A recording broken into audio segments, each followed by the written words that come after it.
Hagen, how are you doing? Doing well, sir. Doing well. Well, thanks for coming in. I appreciate you sharing time with us. Tell us your story about your trip to Hardin-Simmons. How'd you end up getting here? Yes, sir. So I was actually up the road at Abilene Christian University, and one of my good friends at the time, Cade Cole, who was the previous head strength coach, we kind of got to hanging out, networking, if you would, talking shop, and we just became really good friends. And he just kind of one day had this idea. It was about Christmas break, and said, "Man, you ought to come check out Hardin-Simmons your last semester." And I was like, "Really?" And he said, "Oh yeah, just come check it out. You'll love the atmosphere. You'll love, what we stand for with the kids and how we do things in the weight room." And he said there's a lot of energy. And I was like, "Well, I guess I'll come try it out." So my last semester of my undergraduate degree at ACU, then I came over here and did an internship, if you would, for a semester, and got to know Coach Burleson and some of the other coaches. Fell in love with the place. I know you were here for a while, and I know everybody loved you, and then you left a little bit, and I was like, oh, I miss Hagen. Where's Hagen? And then you came back, and I'm going to tell you, you're a great addition, a huge addition. I know the student athletes love you, the students love you. What is it about the strength and conditioning or athletics or any of that that just gets you pumped? I think for me, it's just seeing the kids enjoy whatever they're doing, right? So it's game day. We all love game day. That's the fun one, right? We're hitting a three-point shot, and we're woo, and all that's the easy one to me. I think it's the tough days, right? When a kid's going through some personal things in their lives, and they may be having some struggles with school or something back home, right? And we preach in the weight room all the time. When you come in, this should be a place where you can be positive. You can leave that stuff outside of the weight room, and it's a place where you can really just come enjoy yourself. Obviously work on your physical capabilities, but I think it's cool to let kids have that opportunity to have somewhere where they can release some anger, they can progress in whatever area they want to for sports or whatever it is. But it's bigger to us, I guess, in the strength department rather than sports alone. We love winning, don't get me wrong, but I think it's bigger than that. I think it's got to be more of a mental, physical, spiritual health, all three, tied into one. What gets you motivated? What lights your fire? I love seeing results. I love seeing results. Now, that's in the shape of winning, whatever. I love seeing a kid come in the weight room, and they may have never touched a weight room their entire life, and in 4 years, they have progressed in whatever number they went to shoot for.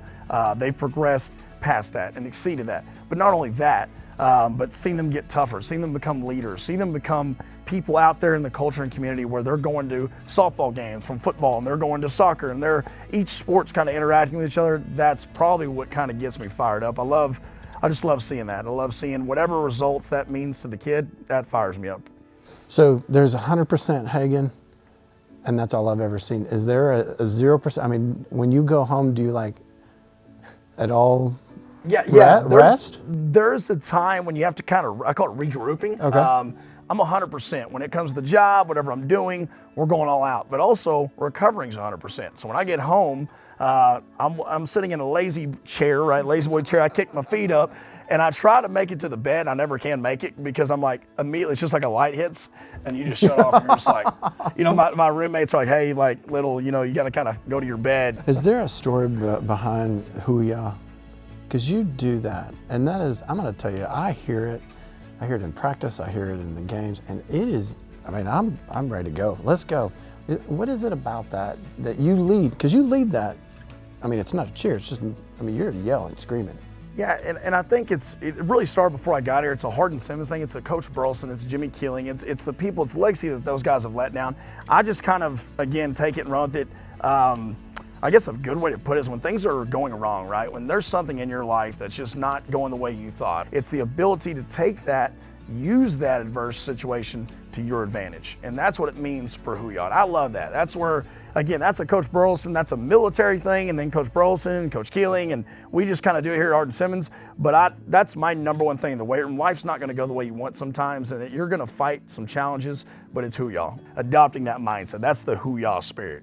If there was one thing you could do the rest of your life every day, what would that one thing be? I would do what I'm doing. And I know that's probably going to sound cheesy and he's saying that because he's a coach. I genuinely love what I do. I genuinely love and look forward to waking up in the morning.